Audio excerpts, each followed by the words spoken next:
Amigos, bienvenidos al programa número 19 de nuestro Momento Cultural. Hemos iniciado una nueva serie a partir del programa anterior y empezamos hablando de la Edad Media, pero el propósito de esta serie es mostrar los orígenes de muchas de las ideas políticas que hoy simplemente damos por descontadas. Sucede que en la transición que va del final de la Edad Media al comienzo del Renacimiento y lo que luego se va a llamar la Edad Moderna, en esa transición surgieron muchas de las ideas que para nosotros son moneda corriente. Lo que nosotros hoy damos por descontado tuvo orígenes que en buena parte se pueden ubicar en esta zona de la historia de la humanidad. Hoy vamos a hablar sobre el final de la Edad Media, pero antes es necesario hacer tres menciones importantes a lo que podríamos llamar tres legados, tres tesoros medievales que muchas veces simplemente se pasan por alto. Vamos a hablar del Imperio Bizantino, vamos a hablar de la escolástica y a decir una palabra también sobre el arte. Recordemos que hay una acusación genérica en contra de la Edad Media que quiere ver a este periodo simplemente como una especie de vergüenza de la humanidad, una época oscura, una época donde la gente no pensaba, de estar rezando, no pensaban. El poder opresor de la iglesia no dejaba pensar a nadie. Estaba siempre calientita la hoguera lista para quemar al que tuviera cualquier opinión contraria. Esas caricaturas morbosas, malintencionadas, bien diseñadas, han tenido extraordinario éxito. Y por eso prometemos solemnemente que si Dios nos permite, en otra ocasión nos centraremos más en la Edad Media como tal, especialmente en riquezas como las que vamos a mencionar ahora. Lo primero es el Imperio Bizantino. A ver, Bizancio es el nombre de una ciudad muy antigua que queda en la actual Turquía. Bizancio después pasó a llamarse Constantinopla, es decir, ciudad de Constantino. Esto sucedió hacia el año 330 y después pasó a llamarse Estambul, ya bajo el dominio del Imperio Otomano, un imperio que tiene su sustento ideológico, digamos, en el Islam. El nombre de la ciudad, Bizancio, está un poco envuelto en la niebla. No sabemos exactamente por qué se llamaba así. Algunos dicen que se debe a un rey de la época de los griegos, del florecimiento de la cultura griega, un rey de nombre Bisa o Bizar o una cosa parecida. Pero no entremos en tantos detalles. ¿Por qué es importante Bizancio? Es importante porque su ubicación sobre la costa y en el extremo occidental de lo que entonces se llamaba Asia Menor y que hoy conocemos como Turquía, era un cruce de caminos terrestres y marítimos que hacía de este punto una especie de puerta, una puerta cultural, comercial, religiosa, militar. No fue por capricho que el emperador Constantino escogió este sitio como capital, como nueva capital del Imperio Romano. Para él el imperio seguía, y de hecho pues siguió 150 años más el Imperio Romano de Occidente. El imperio seguía, solo que él mudaba la capital de la legendaria Roma, que estaba tan agobiada bajo ataque de bárbaros, pues Constantino mueve el centro de gravedad hacia Bizancio y rebautiza la ciudad con su propio nombre. Una costumbre bastante frecuente en la antigüedad, dar el propio nombre a las ciudades.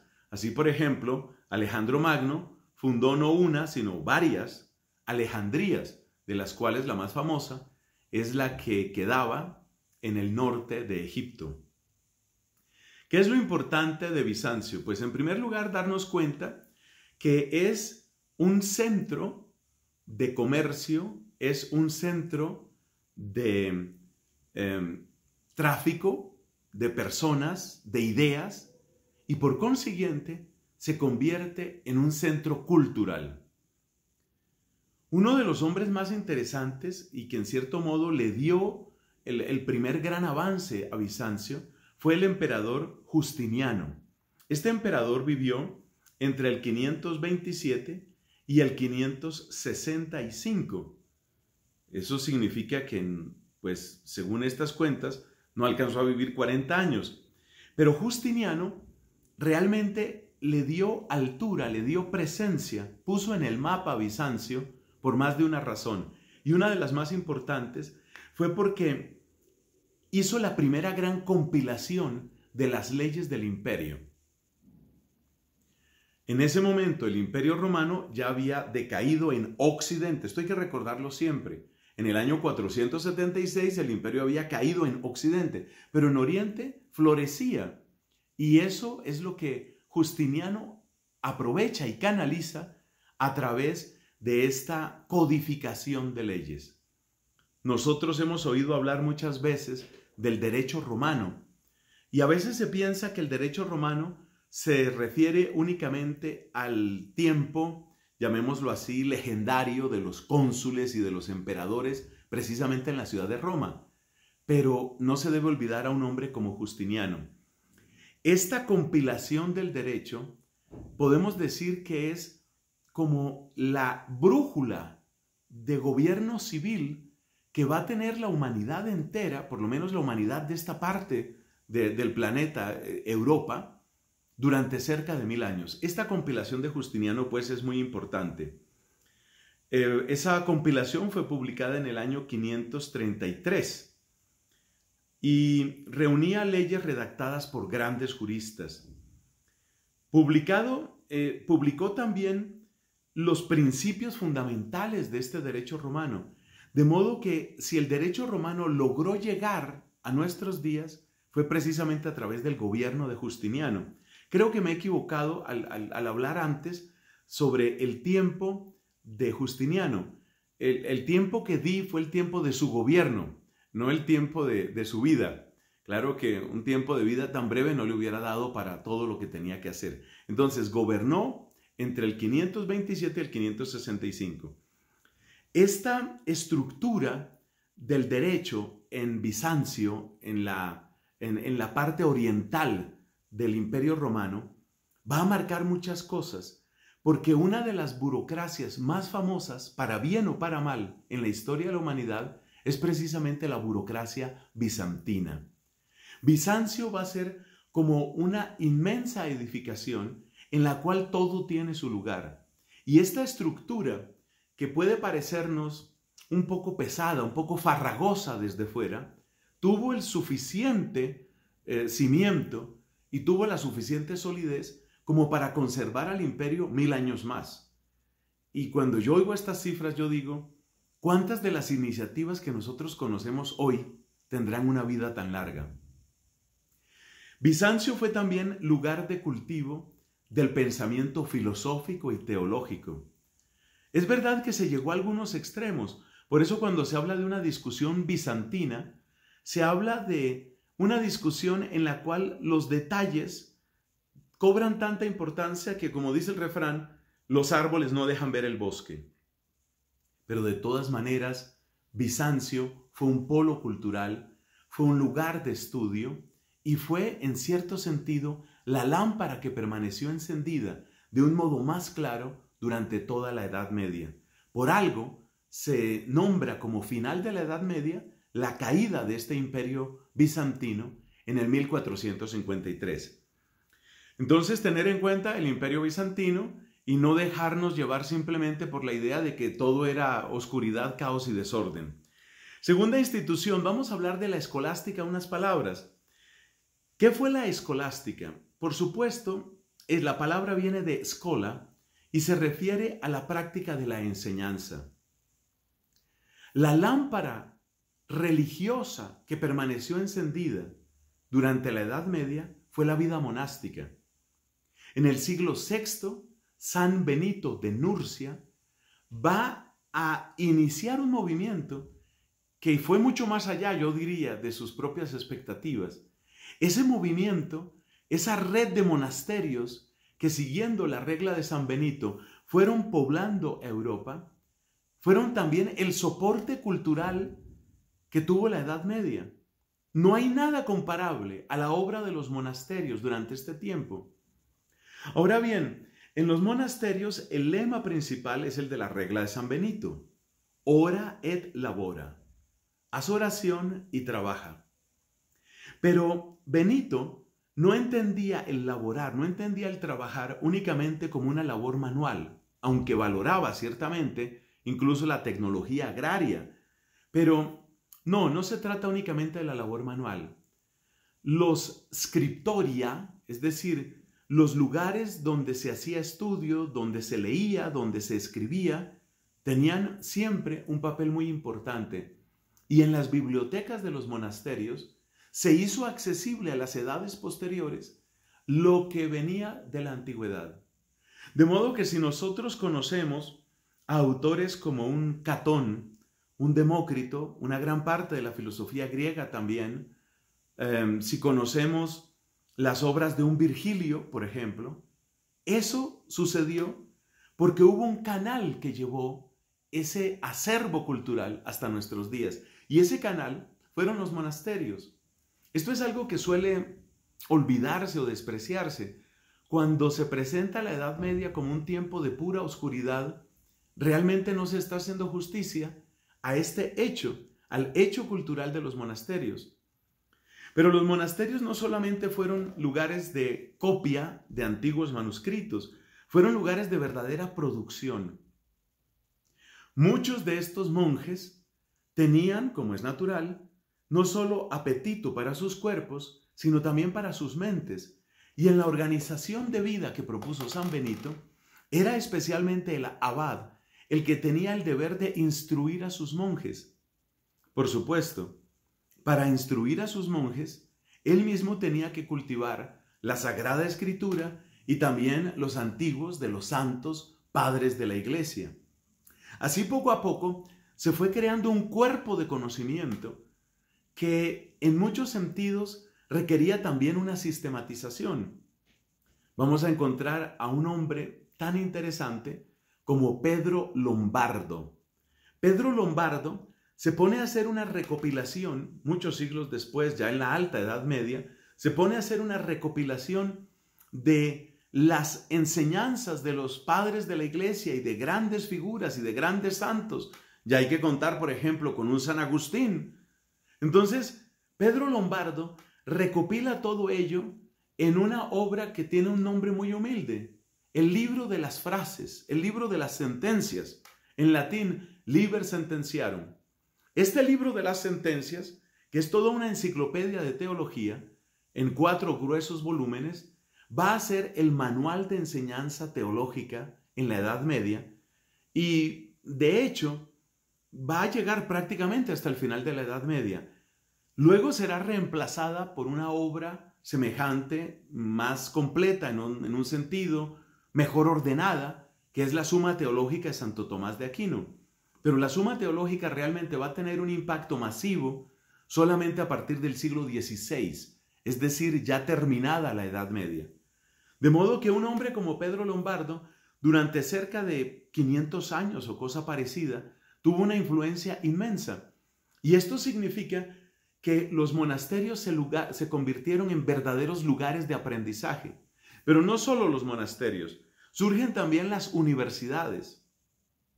La palabra universidad quiere decir un conjunto, un universo.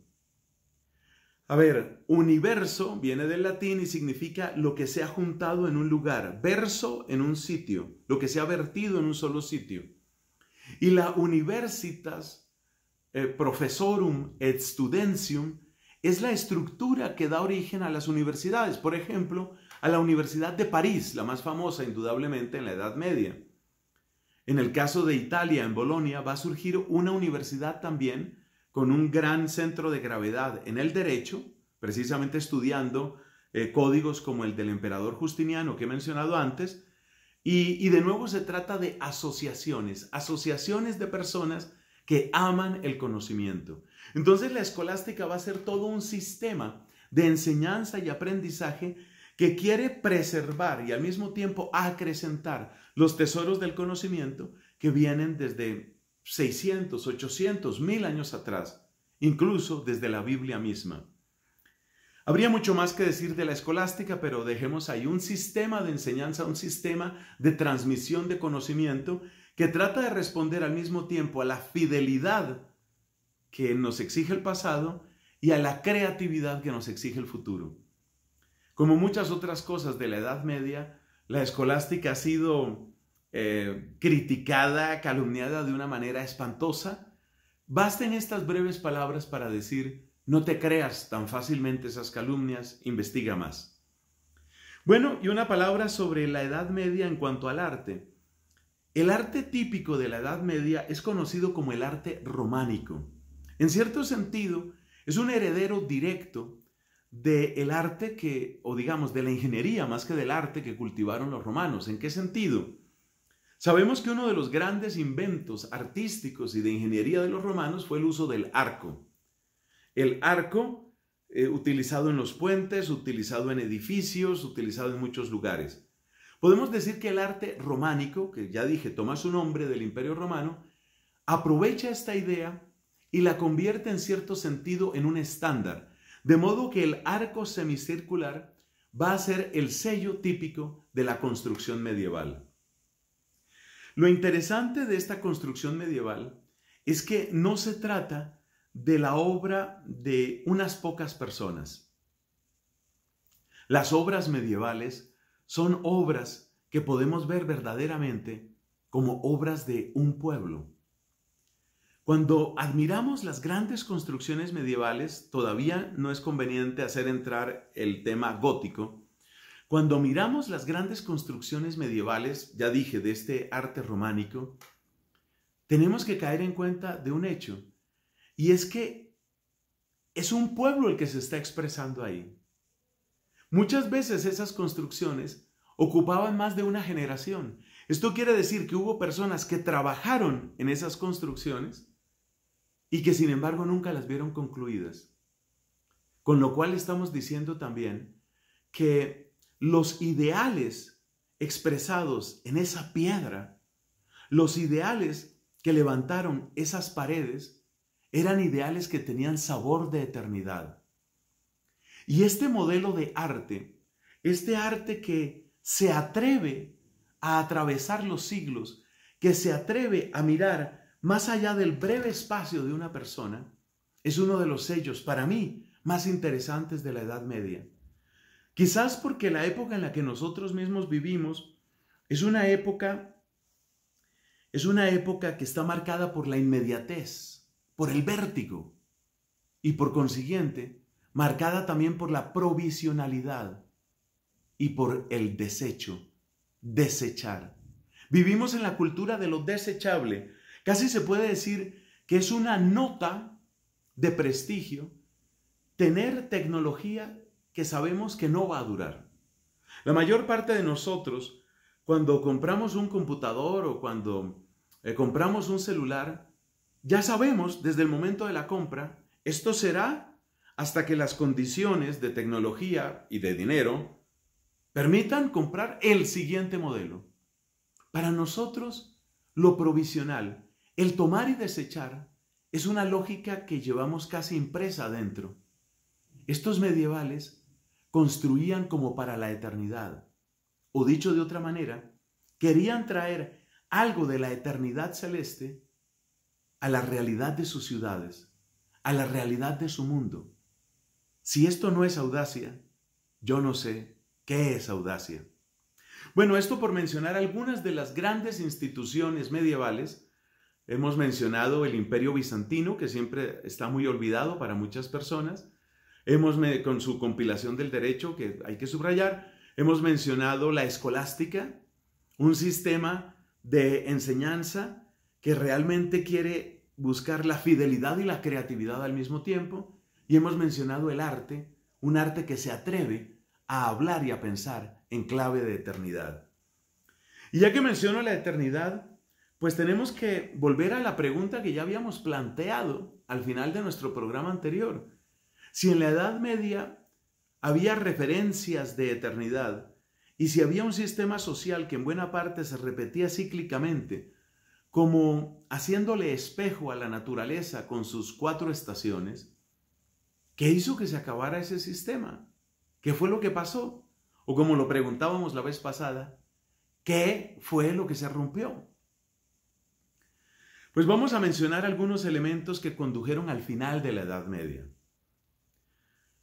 Un elemento muy interesante es el comercio. Comercio que va a adquirir una nueva fuerza a partir de las guildas o las alianzas o las Hansas, como se las conocía en el medio alemán. ¿Qué es una liga, guilda, alianza, Hansa? ¿Qué es? Pues es una construcción social muy natural. A ver, si nosotros, por ejemplo, compartimos un mismo oficio, tiene sentido que ayudemos a protegernos unos a otros, de manera que los precios no se vayan al piso. Si tenemos un mismo oficio, tiene sentido que nos apoyemos compartiendo ciertos secretos, llamémoslos así, secretos de tecnología, que nos van a servir a todos.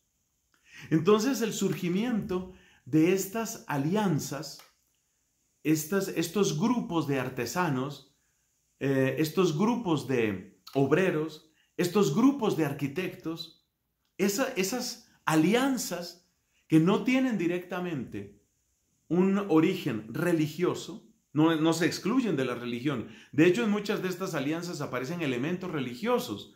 Es muy interesante ver cómo en muchos de estos grupos de artesanos, los podemos llamar también gremios, en muchos de estos gremios había elementos religiosos muy claros. Por ejemplo, después de una preparación y después de que el aprendiz demostraba que realmente dominaba el oficio, él tenía que hacer un juramento, y era un juramento ante Dios. Y cada uno de estos gremios o asociaciones tenían sus propios patronos. Entonces, si nuestra patrona, por ejemplo, es Santa Hildegarda, entonces había que hacer juramento sobre las reliquias de Santa Hildegarda. El elemento religioso estaba, pero no era el elemento religioso el que marcaba el ritmo o el progreso de ese gremio o de esa alianza.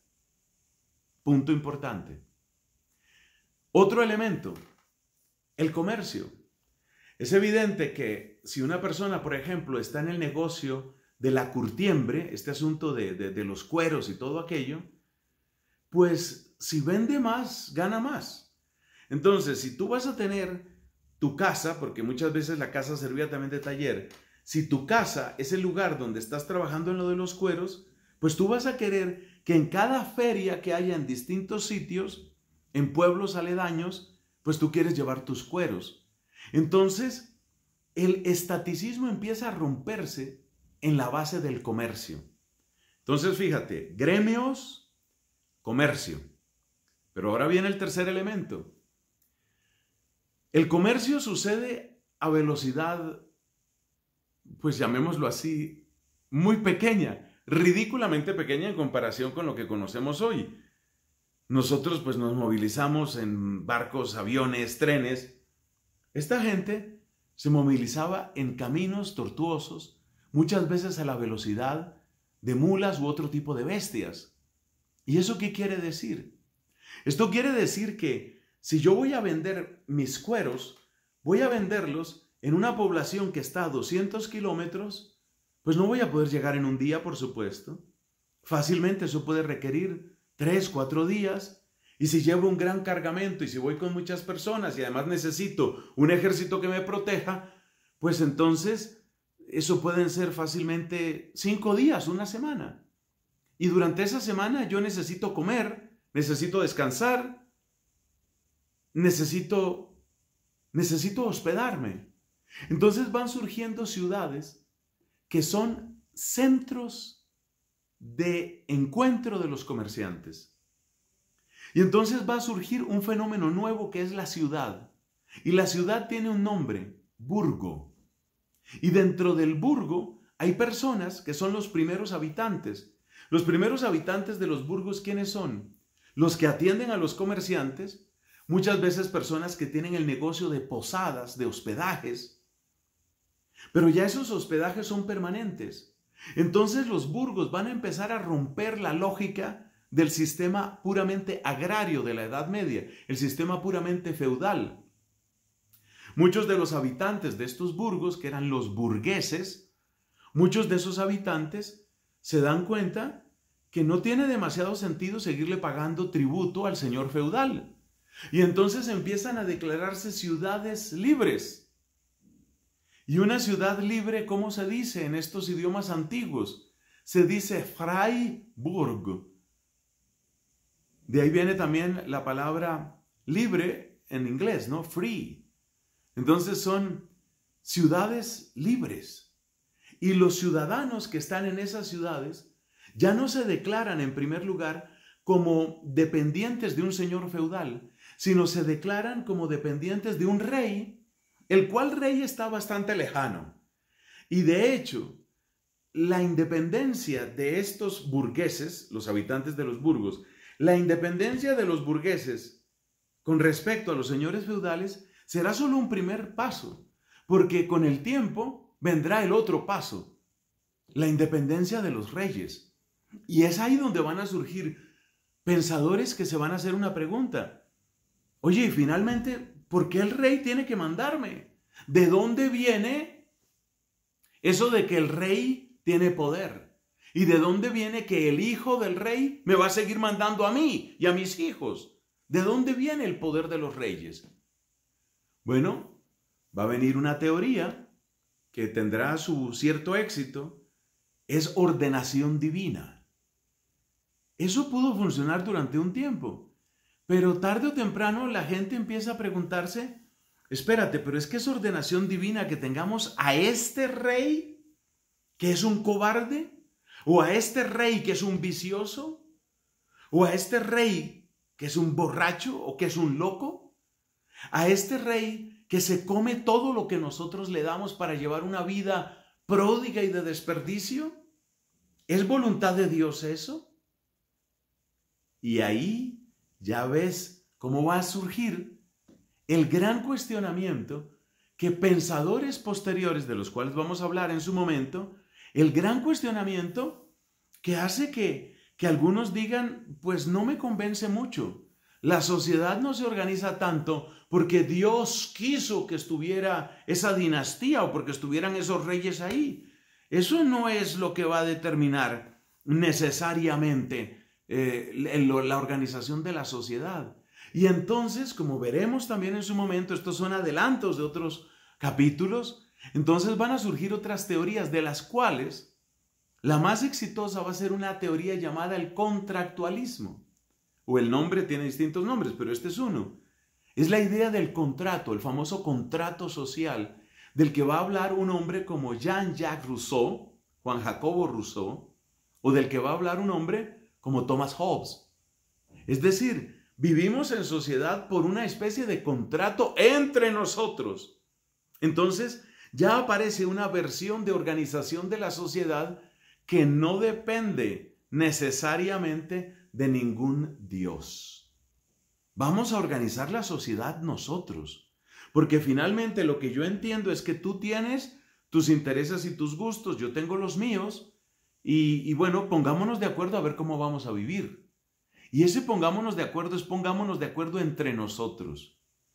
Entonces fíjate cómo se va a ir gestando el final de la Edad Media. Se va a ir gestando este final en la medida en que primero van surgiendo estas asociaciones de gremios, en que el comercio va creciendo, en que las ciudades van tomando mayor fuerza. Y luego hay otras causas. Por ejemplo, es interesante ver el papel que tiene el estudio en todo esto. Recordemos que, por ejemplo, en plena Edad Media, en el siglo XIII, va a venir una nueva valoración de Aristóteles. Es lo que se ha llamado la segunda y la tercera entrada de Aristóteles.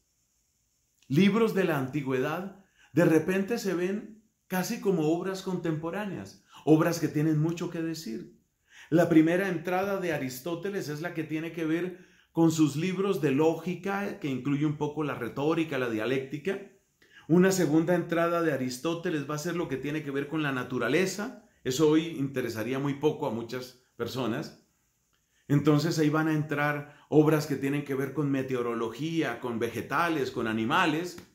Pero viene una tercera entrada de Aristóteles. Y en esa tercera entrada, que va a ser la más decisiva y que es la del siglo XIII, en la Universidad de París, en esa tercera entrada ya llega la metafísica. Y cuando desde la metafísica aristotélica se empieza a pensar el mundo, pues parece que el mundo es pensable sin acudir inmediatamente a la Biblia. La Biblia no es indispensable para pensar el mundo. La Biblia puede dar referencias, puede dar ciertas guías, pero el mundo también se puede pensar de otro modo. Estas ideas van a estar muy en semilla en el siglo XIII, pero avanzando el tiempo, van a tener inmensas repercusiones. Desde ese ángulo filosófico, es muy interesante ver lo que va a suceder, especialmente con Guillermo de Ockham y con Juan Duns Scoto. Estos dos pensadores de tradición franciscana, ambos educados en la tradición escolástica, pues van a tener un impacto muy grande. Porque Ockham, muy conocido por la expresión la navaja de Ockham, Ockham va a presentar como tesis fundamental la negación del vínculo necesario entre las sustancias y nuestras palabras. Esa teoría se conoce en la historia de la filosofía como nominalismo. Pero una vez que Ockham empieza a hablar del nominalismo, pues entonces el poder de la palabra para evocar verdades eternas queda agrietado prácticamente para siempre. ¿Y eso qué significa? Pues eso significa que las palabras con validez universal, ya se trate de leyes morales o ya se trate de principios religiosos, esas palabras pues ya quedan también agrietadas. ¿Hay palabras realmente permanentes? Sabemos que hay construcciones muy duraderas, como las del arte románico, pero ¿no será que las piedras resisten más que las palabras?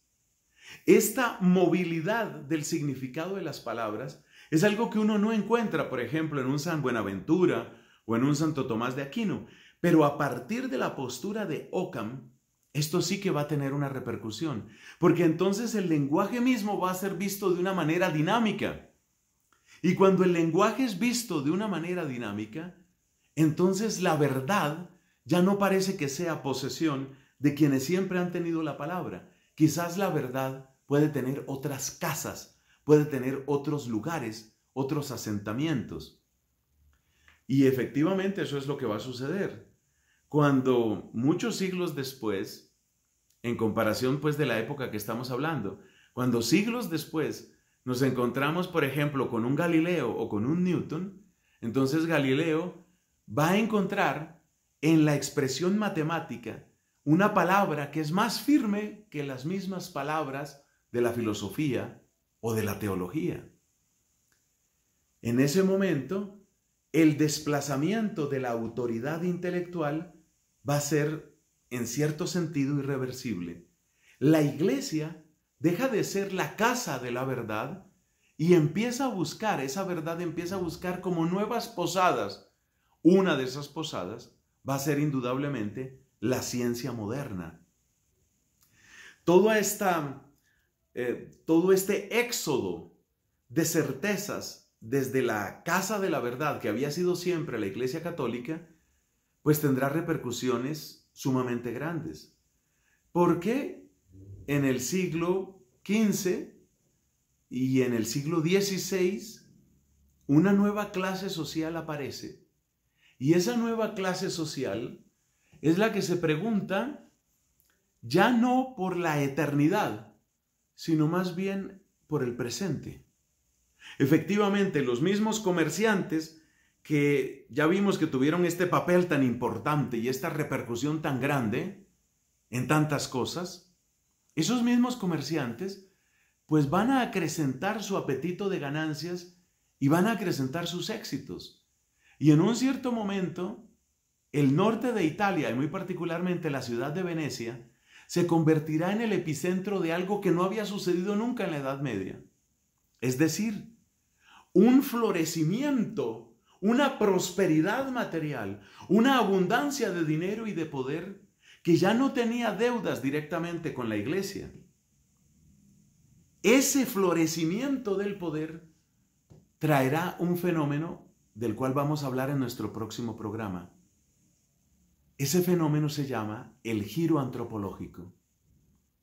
El comerciante, burgués, exitoso, próspero, bienhechor de su ciudad, como el clan de los Medici en Venecia y en Florencia particularmente, el florecimiento de este nuevo tipo de ser humano va a llevar a un lenguaje diferente.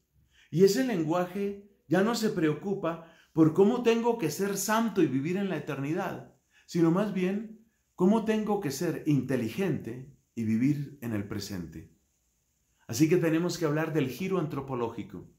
Ahí estará la transición exacta entre la lógica, el mundo medieval, que va quedando cada vez más atrás, y este nuevo modelo, este hombre renacentista que no siente ninguna vergüenza de su humanidad, ni de su cuerpo, ni de sus placeres, ni de sus gustos, ni de su capacidad de pensamiento, ni de su éxito en esta tierra. Ese nuevo modelo de hombre cambiará completamente las reglas del juego. Hasta la próxima vez, si Dios quiere.